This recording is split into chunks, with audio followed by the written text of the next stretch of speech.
तो ज़ेलेंस्की को Russian wild berries पसंद है। ये वाइल्ड बेरीज कोई खाने वाला फल नहीं बल्कि रशिया की लार्जेस्ट ई कॉमर्स चेन है जिनके वेयर हाउसेस अब यूक्रेन के लिए नए टारगेट्स हैं। नमस्कार, मैं हूं दीपक मुनि और आप हैं मेरे साथ थे टीवी पर। तो यूक्रेन ने पिछले 2 महीनों से रशिया में ड्रोन्स का तांडव मचा रखा है। अब तक इनके टारगेट रशियन ऑयल फैसिलिटीज हुआ करती थी। मॉस्को तक जाकर Ukrainian drones Russian oil facilities को धुआं धुआं कराते थे और रशिया कुछ नहीं कर पा रहा था। देखिए, no doubt Russia has one of the strongest defence system in the world, पर 2, 4, 10, 20, 50 या 100 हो तो इंटरसेप्ट कर लिए जाएं। यूक्रेन रशिया की तरफ हजारों की संख्या में ड्रोन्स भेजता है। 26 जून को जिस दिन मॉस्को में सबसे बड़ा हमला हुआ, ब्रेकिंग न्यूज बनी, इस तरह के विजुअल सामने आए, उस दिन यूक्रेन ने रिकॉर्ड 660 ड्रोन्स भेजे थे। 1 गिराओगे, 2 गिराओगे, 10 गिराओगे, कितने गिराओगे? यूक्रेन के उस अटैक में रशिया की 40% तक की रिफाइनिंग कैपेसिटी डिस्ट्रॉय हो गई थी। उसकी वजह से आलम यह आ गया है कि वर्ल्ड का नेट ऑयल एक्सपोर्ट करने वाला देश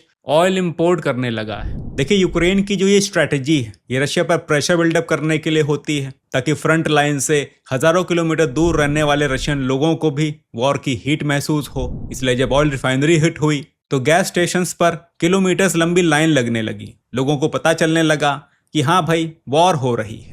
और इसी स्ट्रैटेजी को फॉलो करते हुए यूक्रेन अब रशिया की largest e commerce chain wild berries को टारगेट कर रहा है। ये आज का रीसेंट अटैक है जिसमें 200 लोगों को रेस्क्यू किया गया है। यूक्रेन का मानना यह है कि ई कॉमर्स की इस चेन को टारगेट करने से रशिया पर मल्टी साइडेड प्रेशर पड़ेगा। पहले तो रशिया की जनता प्रभावित होगी क्योंकि रोजमर्रा की ग्रोसरी ना मिले तो तकलीफ किचन से लेकर बाथरूम तक आ जाती है। घरों में कलेश होते हैं। इसके बाद वॉर का डोमिनो इफेक्ट घरों में भी देखने को मिलता है। एक वॉर चल रही होती है फ्रंट लाइन पर और एक वॉर चल रही होती है घरों के अंदर। तो इसलिए मैं कहूंगा ये यूक्रेन का स्मार्ट मूव है। इसके अलावा यूक्रेन मानता है कि रशिया वाइल्ड बेरीज की लॉजिस्टिक का डुअल यूज करता है। वाइल्ड बेरीज की सिविलियन लॉजिस्टिक चेन से रशिया मिलिट्री लॉजिस्टिक डिलीवर करता है। तो वाइल्ड बेरीज की लॉजिस्टिक चेन का डिसरप्शन यानी कि रशिया के इंटायर रीइंफोर्समेंट लाइन का डिसरप्शन। इसके अलावा यूक्रेन वाइल्ड बेरीज पर टारगेट करके रशियन इकोनॉमी को भी टारगेट कर रहा है। रशिया में ई कॉमर्स 8.5% ऑफ जीडीपी में कंट्रीब्यूट करती हैं। लगभग इतना ही शेयर एम्प्लॉयमेंट में भी जाता है। रशियन बैंक्स का भी बिलियंस में पैसा इनमें फंसा हुआ है। तो ये वन स्टॉप सोल्यूशन बन गया है यूक्रेन के लिए,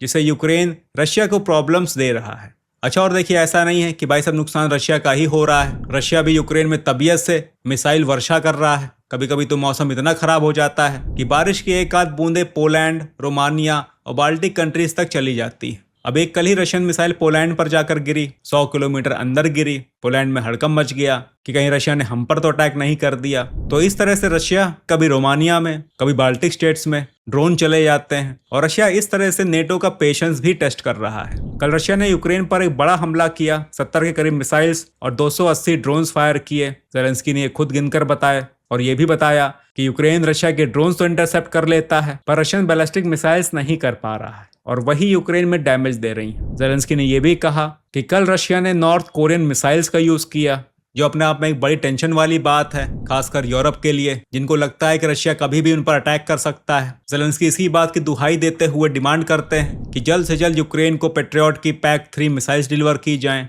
ये वही पेट्रियट मिसाइल्स हैं जिनका यूएस ईरान के खिलाफ यूज कर रहा है, जिस वजह से इनका स्टॉक पाइल तेजी से डिप्लीट हो रहा है। और यही मिसाइल ज़ेलेंस्की को भी चाहिए। इनफैक्ट ज़ेलेंस्की तो ट्रंप से लाइसेंस लेने के चक्कर में है ताकि इन मिसाइल्स का प्रोडक्शन ये खुद कर सकें, पर ट्रंप इनको घुमाए जा रहे हैं। इस बात का जिक्र सबसे पहले टर्की में नेटो की मीटिंग के दौरान हुआ, जब ट्रंप ने ज़ेलेंस्की से ये कहा कि यूएस कंसिडर कर रहा है कि पेट्रियट का लाइसेंस यूक्रेन को मिले, यूक्रेन भी प्रोडक्शन करे ताकि ग्लोबल सप्लाईज को पूरा किया जा सके। ज़ेलेंस्की को ये बात बहुत अच्छी लगी। ज़ेलेंस्की इसके लिए डोनाल्ड ट्रंप से मिलने भी पहुंचे। इनफैक्ट ज़ेलेंस्की ने यह भी कहा कि यूएस एग्री कर चुका है, पर डोनाल्ड ट्रंप कहते हैं कि अभी वो इस चीज पर कंसिडर कर रहे हैं। अब ज़ेलेंस्की कंफ्यूज हैं कि महामहिम की कृपा बरसेगी या बस ऊपर ऊपर से ही तसल्ली दी जाएगी।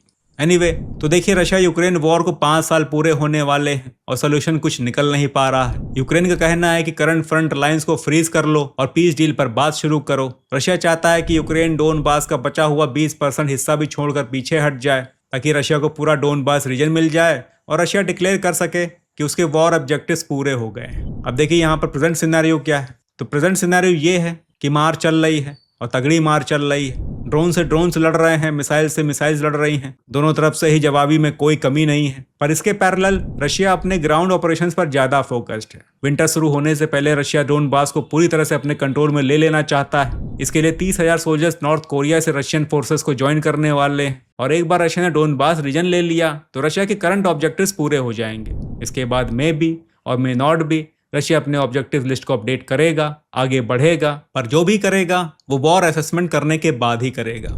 यूरोप को डर है कि यूक्रेन गिर गया तो अगला नंबर पोलैंड का होगा। ये भी आशंका है कि अगले 2 सालों में रशिया और नेटो के बीच एक बड़ी वॉर शुरू हो जाएगी। नेटो कंट्रीज इसके लिए तैयारी कर रही हैं, इंडिविजुअल लेवल पे कर रही हैं, क्योंकि एक दूसरे पर भरोसा नहीं है। पोलैंड के प्राइम मिनिस्टर ने कल कहा कि रशिया अगर हम पर अटैक करता है तो हम लड़ेंगे और इंडिविजुअल कैपेसिटी में लड़ेंगे। नेटो अगर आएगा तो अच्छी बात है, नहीं आएगा तो हम अपनी कंट्री को डिफेंड करेंगे। तो इस तरह का ब्रीच ऑफ ट्रस्ट चल रहा है नेटो के अंदर, और इसी के चलते जितनी भी बॉर्डरिंग कंट्रीज हैं ईस्टर्न फ्लैंक पर, सभी अपने अपने लेवल पर तैयारी कर रही हैं। देखिए रशिया आगे क्या करेगा क्या नहीं ये भी कहा नहीं जा सकता, पर मुझे लगता है कि सब कुछ डिपेंड करता है रशिया के वॉर असेसमेंट पर। नुकसान अगर बहुत ज्यादा हो चुका है, आगे वॉर लड़ने का बूता नहीं बचा है, तो रशिया होल्ड करेगा, डोनबास को ले लेगा और डिक्लेयर कर देगा कि उसके वॉर ऑब्जेक्टिव्स पूरे हो गए।